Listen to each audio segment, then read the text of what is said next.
राधे श्याम जय जय राधे श्याम राधे श्याम जय जय राधे श्याम श्री राम जय राम जय जय राम जय जय राम श्री गणेशाय नमः श्री सीतारामाभ्यां नमः श्री हनुमते नमः श्री उमापते नमः श्री गुरुवे नमः सब संतन की जय जय जय जय सीताराम राधे श्याम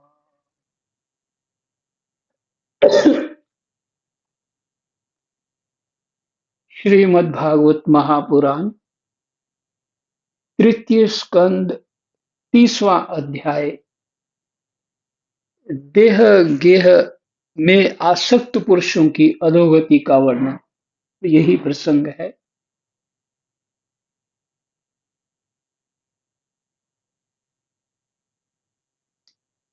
श्लोक संख्या 18। इस प्रकार जो मूढ़ पुरुष इंद्रियों को ना जीतकर निरंतर कुटुंब पोषण में ही लगा रहता है,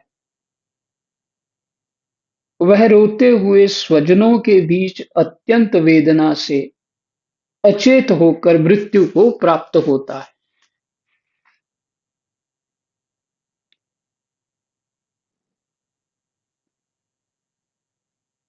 अर्थात जो देह गेह में आसक्त है,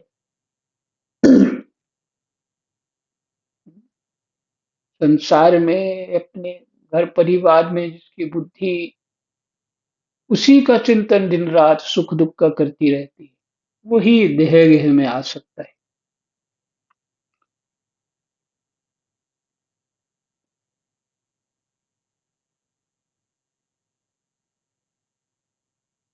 अ, अपनी स्थिति को ठीक करने के लिए उसने सब तरह के पापड़ बेले होते अच्छे बुरे कर्मों से, और फिर वो अंतिम समय में देखता है कि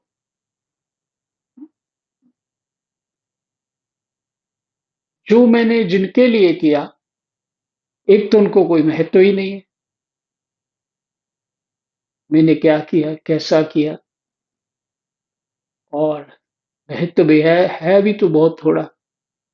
लेकिन जैसा मैं चाहता था कि ये लोग आगे इस तरह से जीवन अपना और भी ऊंचा बनाएंगे, ये उसके विपरीत रास्ते चल पड़े। तो वो कष्ट और भी बढ़ जाता है। तो ये है सभी आसक्ति के कारण होता है।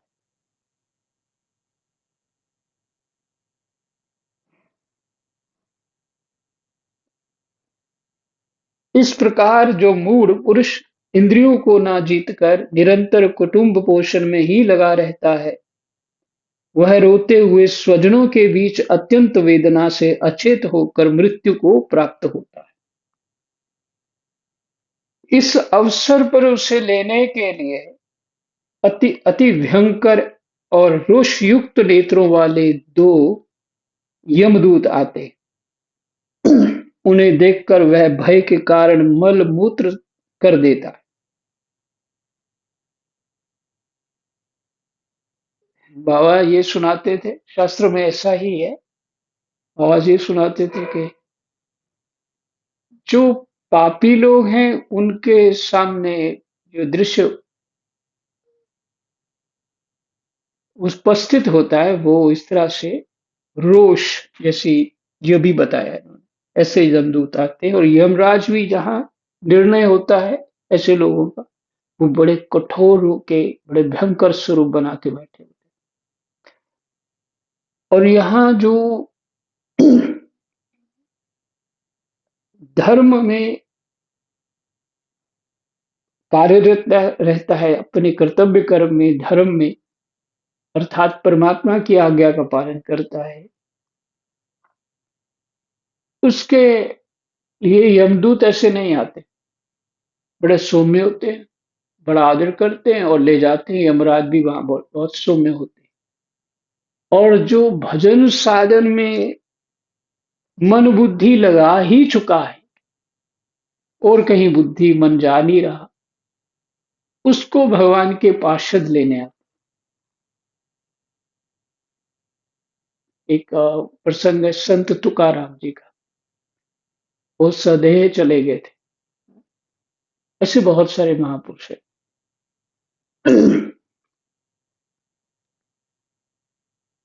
तो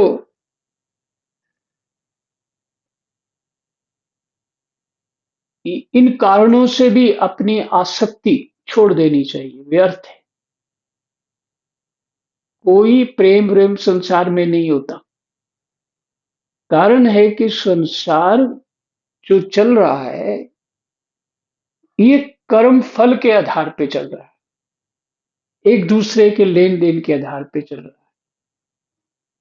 और जगत में प्रेम नहीं हो सकता, संभव ही नहीं, क्योंकि जगत के जीवों की समर्थ ही नहीं है वैसे। प्रेम होता है ना, वो परमात्मा से ही होता है और किसी से हो ही नहीं सकता। और जो शुद्ध हृदय होता है, वो सब में परमात्मा देख लेता है, सबसे प्रेम कर लेता है। इसलिए जगत जो है, वो कारण है लेन देन का। तो यहाँ कुछ आसक्ति होने का भी कारण नहीं है, प्रेम होने का भी कारण नहीं है। वस्तुतः सत्य बात यह है कि आप तो कुछ कर ही नहीं रहे, खामखा अपने आप को मान रहे हो कि मैं कर रहा हूं। कुछ भी नहीं कर रहे। आप ना संतान पैदा कर सकते हो, ना पाल सकते हो,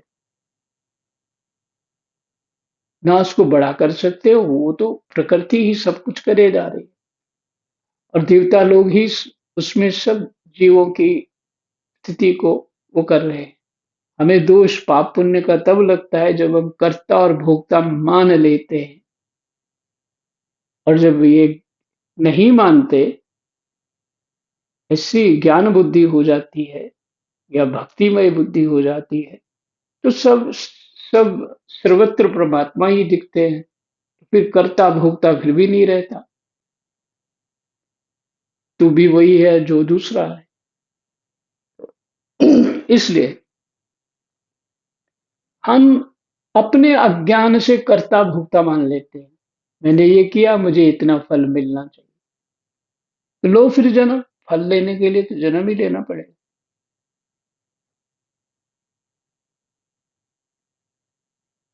इस अवसर पर उसे लेने के लिए अति भयंकर और रोष युक्त नेत्रों वाले जो दो यमदूत आते हैं, उन्हें देखकर वह भय के कारण मल मूत्र कर देता है। वे यमदूत उसे यातना देह में डाल देते हैं और फिर जिस प्रकार सिपाही किसी अपराधी को ले जाते हैं, उसी प्रकार उसके गले में रस्सी बांधकर बलात् यमलोक की लंबी यात्रा में उसे ले जाते हैं। उनकी घुड़कियों से उसका हृदय फटने और शरीर कांपने लगता है। मार्ग में उससे कुत्ते नोचते हैं। उस समय अपने पापों को याद करके वह व्याकुल हो उठता है। भूख प्यास उसे बेचैन कर देती है तथा घाम यानी गर्मी, दावानल और लुओं से, मैंने लू जो चलती है, से वह तप जाता है। ऐसी अवस्था में जल और विश्राम स्थान से रहित उस तप्त बालुकामय मार्ग में जब उसे एक पग आगे बढ़ाने की भी शक्ति नहीं रहती। यमदूत उसकी पीठ पर कोड़े बरसाते हैं, तब बड़े कष्ट से उसे चलना ही पड़ता है।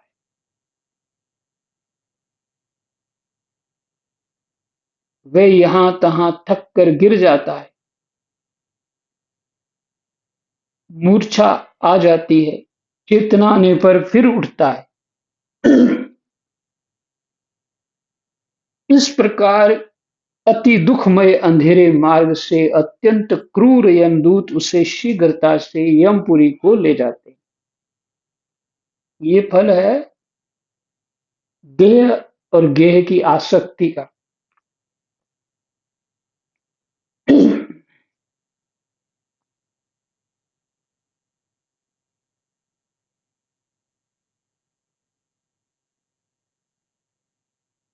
यमलोक का मार्ग 99,000 योजन है।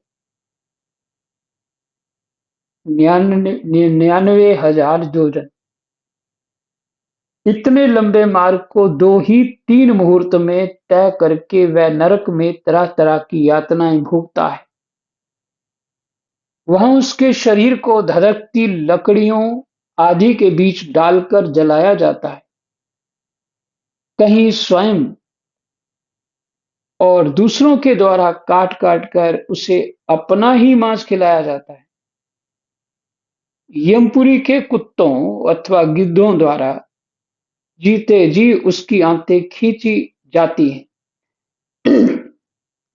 सांप, बिच्छू और डांस आदि डसने वाले तथा डंक मारने वाले जीवों से शरीर को पीड़ा पहुंचाई जाती है। शरीर को काटकर टुकड़े टुकड़े किए जाते हैं। उसे हाथियों से चिरवाया जाता है, पर्वत शिखरों से गिराया जाता है अथवा जल या गड्ढे में डालकर बंद कर दिया जाता है। ये सब यातनाएं तथा इसी प्रकार तामिस्त्र, अंधतामिस्त्र एवं रौरव आदि नरकों की और भी अनेक यंत्रणाएं स्त्री हो या पुरुष उस जीव को पारस्परिक संसर्ग से होने वाले पाप के कारण भोगनी ही पड़ती हैं।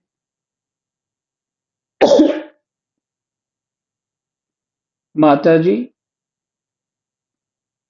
कुछ लोगों का कहना है कि स्वर्ग और नरक तो इसी लोक में हैं, क्योंकि जो नारकी यातनाएं हैं वे यहाँ भी देखी जाती हैं। इस प्रकार अनेक कष्ट भोग कर अपने कुटुंब का ही पालन करने वाला अथवा केवल अपना ही पेट भरने वाला पुरुष उन कुटुंब और शरीर दोनों को यहीं छोड़कर मरने के बाद अपने किए हुए पापों का ऐसा फल भोगता।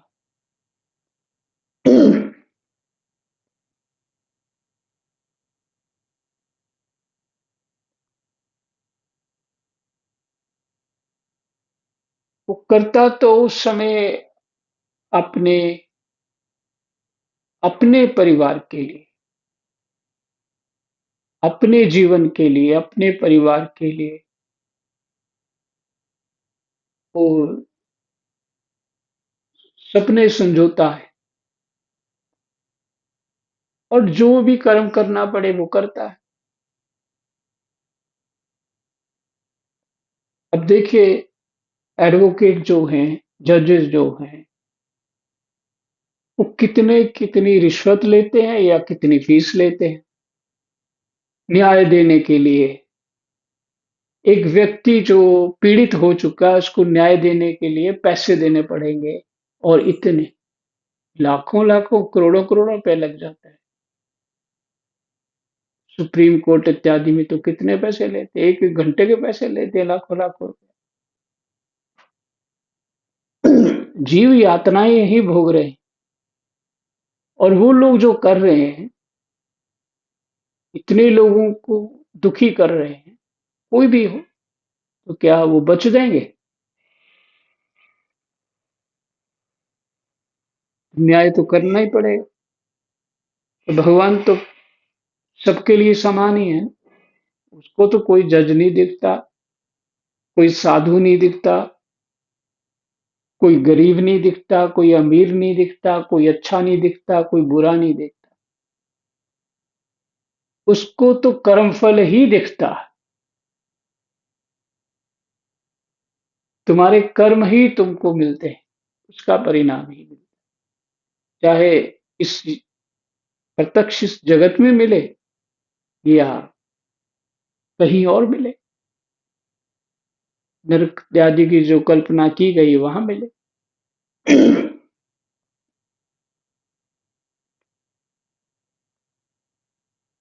इस प्रकार अनेक कष्ट भोग कर अपने कुटुंब का ही पालन करने वाला अथवा केवल अपना ही पेट भरने वाला पुरुष उन कुटुंब और शरीर दोनों को यहीं छोड़कर मरने के बाद अपने किए हुए पापों का ऐसा फल भोगता है।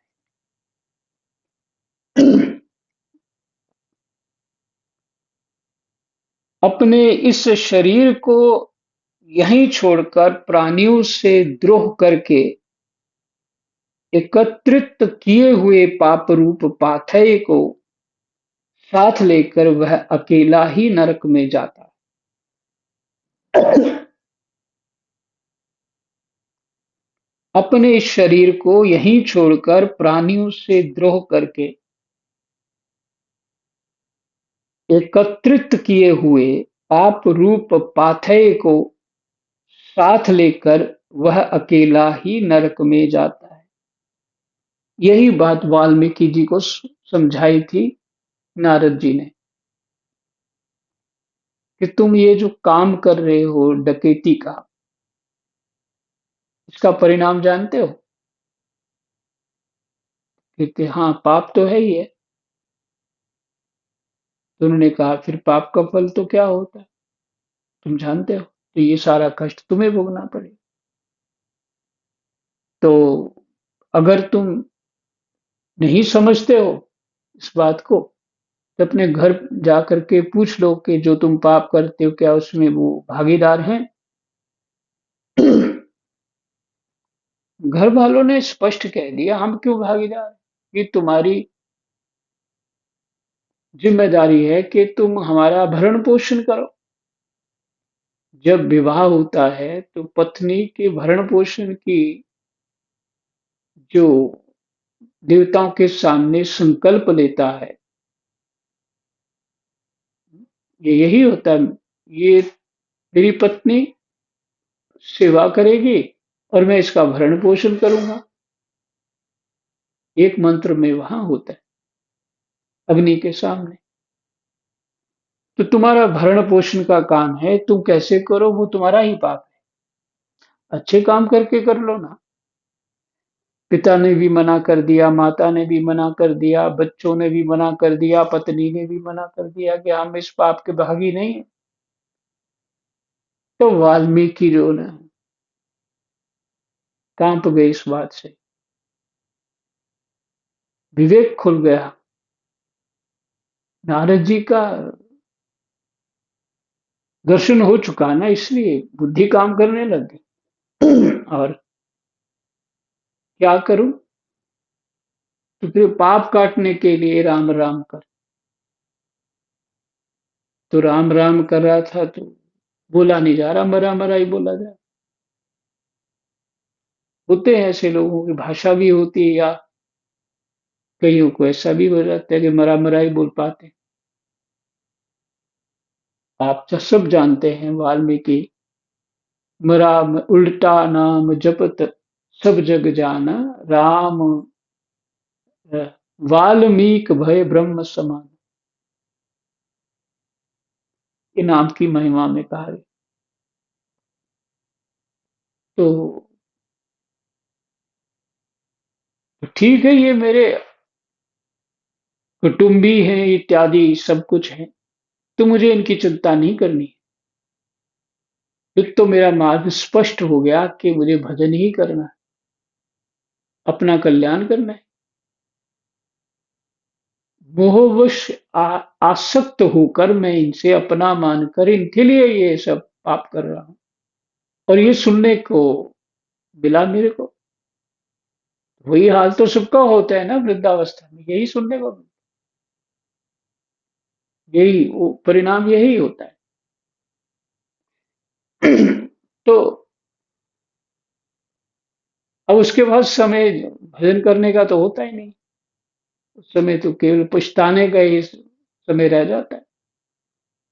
तो वाल्मीकि ने, जिसको संसार बोलता है कि ये जो धर्म पालन धर्म पालन करना चाहिए, इससे परमात्मा मिलते हैं। हाँ, मिलते हैं। ऐसा नहीं है कि धर्म पालन। तो ये आसक्ति धर्म पालन है क्या? ये आसक्ति मान सम्मान इत्यादि अपनी सुरक्षा के लिए बच्चे उत्पन्न कर रहे हैं, और उन्हीं के लिए चाहते हैं कि ये अफसर बन जाए, बाकी भले चपरासी बन जाए, कोई चिंता नहीं है हमें। तो ये अपना अपनी सुरक्षा कर रहा है, वो पाल किसी को नहीं रहा। उसको पता हो ये मेरे नहीं है तो वो छोड़ देता।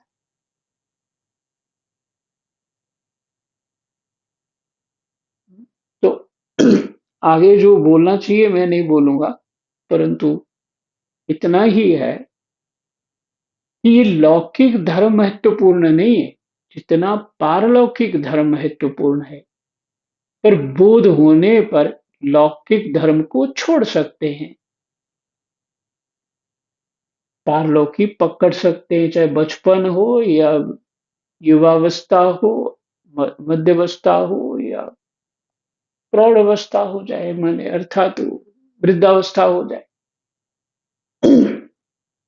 सब छोड़ के परम धर्म का पालन करना चाहिए। तो उसके लिए लौकिक धर्म जो है, जो जगत शास्त्रों में जो यहाँ करने के लिए लिखा है, वो अगर नहीं भी करता तो उसको दोष बिल्कुल नहीं लगता, क्योंकि उसी धर्म को पकड़ने के लिए यहाँ चित्त शुद्धि के लिए धर्म का पालन किया जाता है। रामायण जी कह रही हैं, धर्म ते विरति योग ते ज्ञान। स्पष्ट मार्ग बन गया। धर्म, लौकिक धर्म करने से वैराग्य होना चाहिए, और हमें आसक्ति हुई पड़ी है तो हम धर्म कर ही नहीं रहे। अपने आप को पहचानने का यही तरीका है। अच्छा, ये काम हो जाए तो फिर मैं फ्री हो जाऊंगा, फिर मैं काम करूंगा, भजन करूंगा, फिर भजन ही करना है। चलो अभी थोड़ी दिन रह गए हैं, 2-4 साल, फिर रिटायरमेंट पे करूंगा। तो रिटायरमेंट पे करके देख ले जरा, कुछ नहीं होगा। अभी ये रह गया, वो रह गया। कहीं भूले भटके वो तीर्थ यात्रा में जाता है, तो वहां भी बुद्धि तो वैसी ही होती है ना, दोष दर्शन की।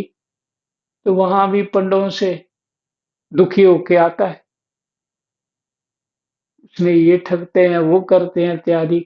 उल्टा जाके पाप ही करके आता है तीर्थों पे, क्यों? उसका विवेक शुद्धि हुई नहीं होती, आसक्ति होती। जीवन भर यही सीखा होता है, यही बचना है सबसे, सभी ठग हैं, मैं ही जो है ईमानदार हूं। तो ये बात, आसक्त जीव धर्म कर ही नहीं सकता, ये शुद्ध हो गया। अगर आसक्त, धर्म का फल क्या है? वैराग्य। वैराग्य होता ही नहीं संसार से। अगर हो जाए, जिसको भी हो जाए, समझ लीजिए उसने धर्म किया। तो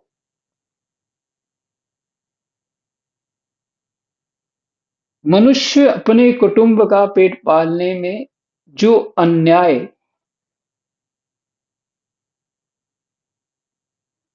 करता है, उसका दैव विहित कुफल वह नरक में जाकर भोगता है।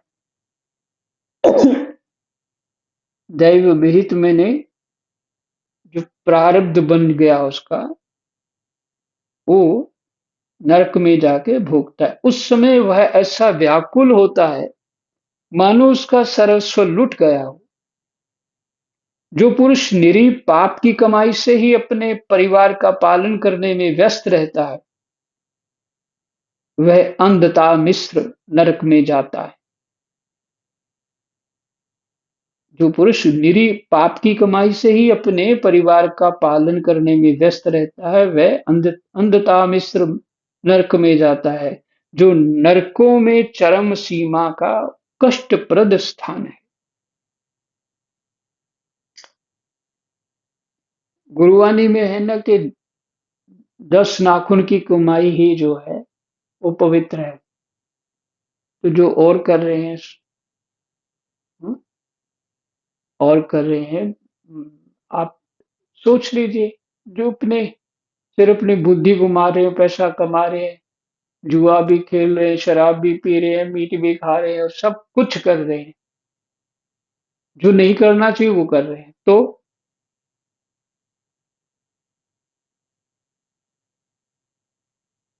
पाप करके कमाता है, वो अंधता मिश्र में नरक में जाता है।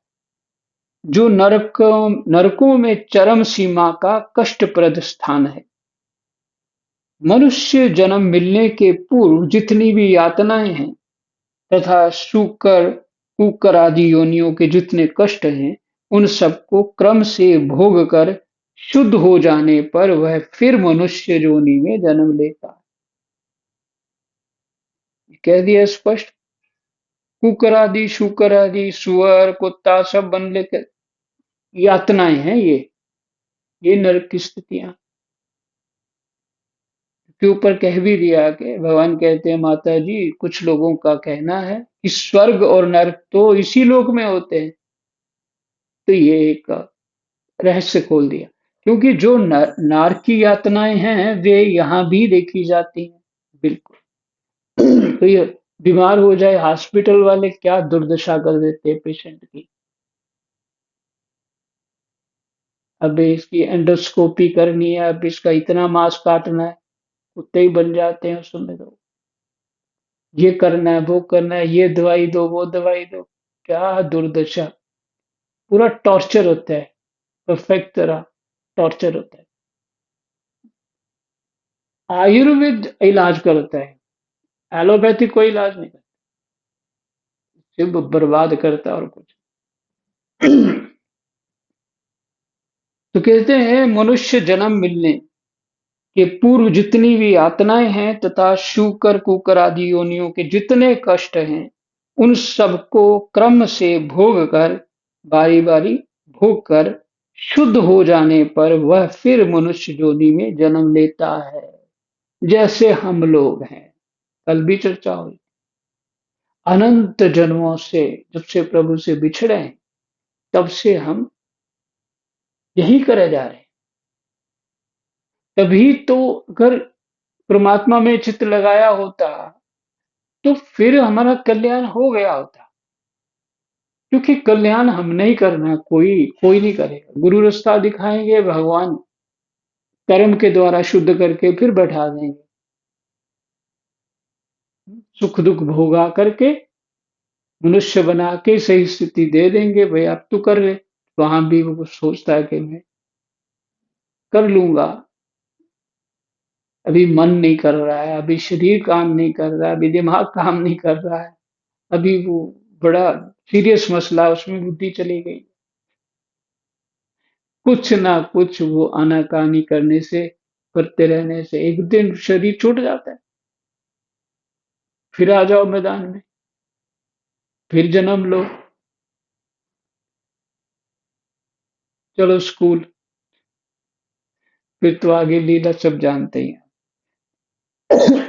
हमारा 20वां अध्याय पूरा हो गया। कृष्णाय वासुदेवाय हरे परमात्मने प्रणतः क्लेशनाशाय गोविन्दाय नमो नमः।